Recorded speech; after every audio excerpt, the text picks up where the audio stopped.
Good morning from Fast Company. Here's our daily look into what's driving today's creative business leaders. People often see the return to office debate in black and white. In-person work fosters connection, while remote work breaks it down. In 2025, 37% of companies required office attendance, up from 17% the year before. Companies like Amazon, JP Morgan, and AT&T have all issued similar mandates. The idea is simple: bring people back to the office, and connection and engagement will follow. But the facts show something else. MIT Sloan Management Review looked at the data and found that these mandates hurt employee engagement and lead to more people leaving, especially top performers. 8 out of 10 companies said they lost talent because of return-to-office rules. The research also found no improvement in financial results from these mandates. So, organizations are losing their best people and not gaining anything in return. The implicit promise of the office. In our Ally Mindset Profile research with over 200 professionals, we asked a simple question: have you felt disconnected from your work in the past month?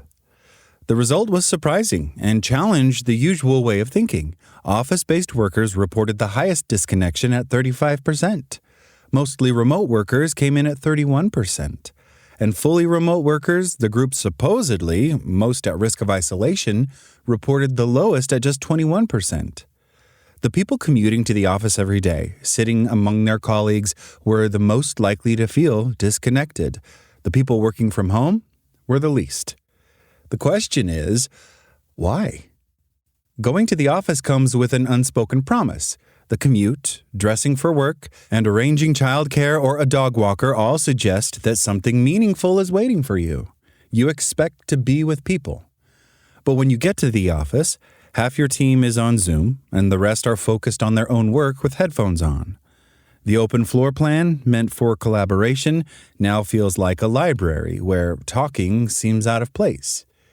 Meetings still happen on screens, even when people are just a few feet apart because it's easier for the remote folks. The promise of connection is broken, and having a promise broken often feels worse than never having one at all. When you work remotely, you understand that connection takes effort. It means scheduling calls, sending messages, and checking in on purpose. There's no false hope that just being near others will create connection. Remote workers who feel connected have built those relationships through effort. Office workers, on the other hand, are still waiting for the building to make it happen. Going to work depends on location, but feeling isolated or disconnected does not. Connection theater versus real connection. Many organizations haven't created real connection. Instead, they have created connection theater. It looks like people are together, but there's no real substance.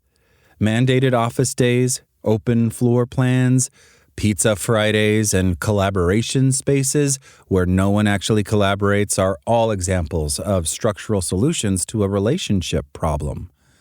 These efforts put people in the same room, but don't give them a real reason to connect beyond just doing their work. The real difference isn't between office and remote work. It's between making time for real connection and just hoping relationships will happen on their own. What to do instead? Here's what you can do. Talk to the people who are in the office. Really. You came in and maybe half of your team isn't there, but half of another team is, and you might not have spoken to them before. Take this chance. Take off your headphones, walk over, and say hello. Ask what they're working on. See how your work and theirs might connect, because you're all part of the same company. Practice what we call scheduled spontaneity. Make time for the casual conversations that used to happen naturally at the water cooler or in the elevator but won't return on their own. Set aside 5 minutes at the start of meetings for real conversation. Leave a little time between calls so people can chat. If you work remotely, set up a coffee chat like you would if you shared a kitchen with your coworkers. Even a quick 2-minute chat can help someone feel noticed and valued and make their workday feel more meaningful, no matter if their commute is across the house or across town. You don't need a rule to connect, you just need to notice the people around you. Here's what organizations can do. Measure real connection, not just attendance. The WHO Commission on Social Connection says connection isn't about being physically close, but about how people relate and interact.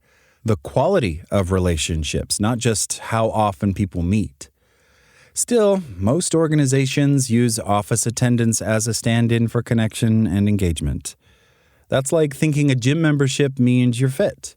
If you want to know if your team is truly connected, ask better questions. Instead of how many days were you in the office, ask who do you rely on for success and who relies on you. Instead of did you attend the team meeting, ask when was the last time someone at work asked how you were doing and really listened. The answers will tell you more about your team's health than any attendance report. Presence isn't connection. It isn't even productivity.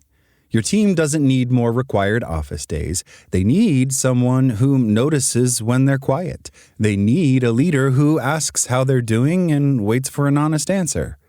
They need coworkers who see connection as essential, not just something extra. Being present isn't the same as being connected. It never was. The sooner leaders understand this, the sooner they'll build teams people want to join, no matter where they work. That's all today from Fast Company. Talk to you tomorrow.